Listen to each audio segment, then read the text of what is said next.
12 people dead, 6,000 structures burned to the ground.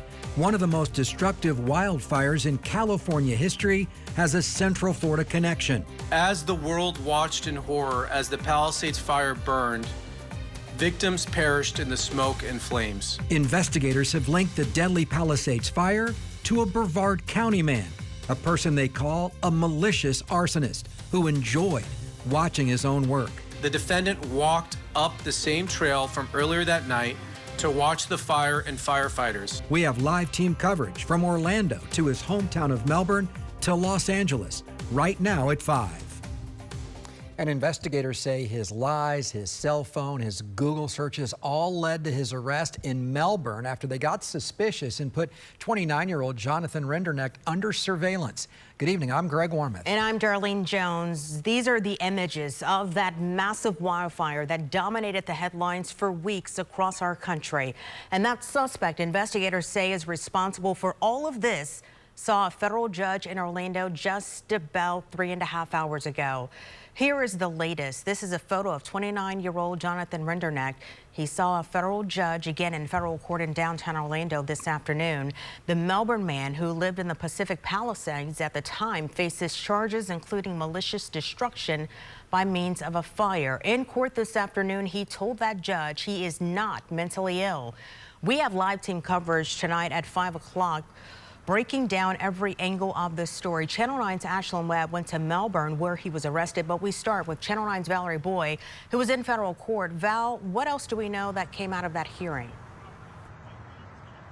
Hey there, Darlene. Well, today, Rinderknecht answered the judge's questions saying he wasn't mentally ill and that he was thinking clearly. He was clear-headed. This as he was formally charged for setting the Palisades wildfires. We made a promise to find answers, and we have kept that promise. As ATF agents talk about the arrest of 29-year-old Jonathan Rinderknecht, the suspect appeared before a judge in Orlando federal court dressed in a T-shirt and shorts. The judge told him he was charged with destruction of property by means of fire. Families have carried an unmanageable grief, and an entire community has been left to heal while living with questions. The fire killed 12 people and destroyed more than 6,800 homes and businesses. Agents say they collected evidence from surveillance, cell phones, and clues from the fire itself. We collected more than 13,000 items of evidence. Rinderknecht told the judge he was born in Indiana and wasn't suffering from mental health. He said he was clear-headed today. He was generating some really concerning images up on ChatGPT, which appears to show a dystopian city being burned down. Investigators say he was the one that started the fire on New Year's Day and even listened to rap music. The song itself talked about objects being lit on fire. He was the only person in this location at the time this fire ignited. While agents say Rinderknecht is from Central Florida, he had been staying in California. He was familiar with this particular neighborhood. Agents hope this brings the victims of the wildfires justice. To the families who lost so much, we hear you, we honor you, and we will continue to fight for you. And Rinderknecht's attorney asked that another hearing take place tomorrow morning at 9:45. Meanwhile, prosecutors say they plan to ask for no bond. If found guilty, he faces up to 20 years in prison. Reporting live in Orlando, Valerie Boy for Channel 9. Back to you. All right, thank you, Val. Our live team coverage continues right now in Melbourne, where the suspect once lived. Ashlyn is there live, Ashlyn Webb, and you've learned more about his connection to Melbourne, a pretty quiet beach town.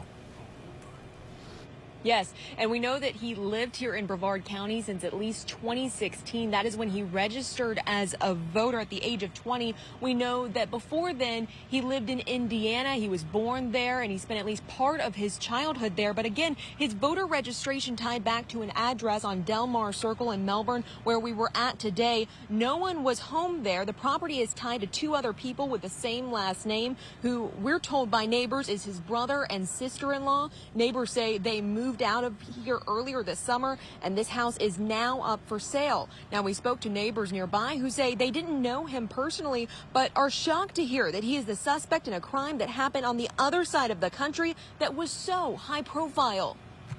It's really upsetting. Something that disastrous that impacted that many people and the environment happened, and it's like my neighbor.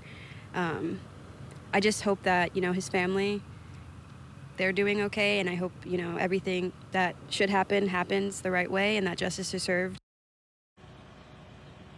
We also have learned that he was not known to law enforcement, at least in Brevard County, according to the sheriff's office. We are still trying to figure out the timeline, though, of how long he was in California. We know from authorities that he lived there for a period of time. He was an Uber driver there, and sometime after he moved back here to Melbourne, but we are still figuring out exactly the timeline of that. We'll bring you more team coverage at 6 o'clock, but for now, reporting in Melbourne, Ashlyn Webb, Channel 9 Eyewitness News. Still a lot to uncover here. Thanks, Ashlyn. And in California, local leaders there are relieved. This is a day that we need to all think about what happened 9 months ago. And to me, it doesn't bring any closure, but hopefully it's the first step toward justice. The mayor there in Los Angeles also releasing a written statement reading in part, quote, "I want to thank the Federal Department of Justice for their work and the leadership of Los Angeles Police Department and the Los Angeles Fire Department. Now that this phase of the investigation has concluded, the city will release the LAFD after action report shortly." More details according to the arrest report. The suspect used ChatGPT to generate this. Dystopian images depicting a burning city, which was part of his alleged preoccupation with destruction. These images found on his electronic devices, and authorities believe it played a role in him planning and starting the fire. Now, this is one of the most expensive wildfires in U.S. history, maybe number one. AccuWeather estimating the overall economic cost to be $275 billion. The UCLA Anderson School of Management reports $297 million in additional wages lost.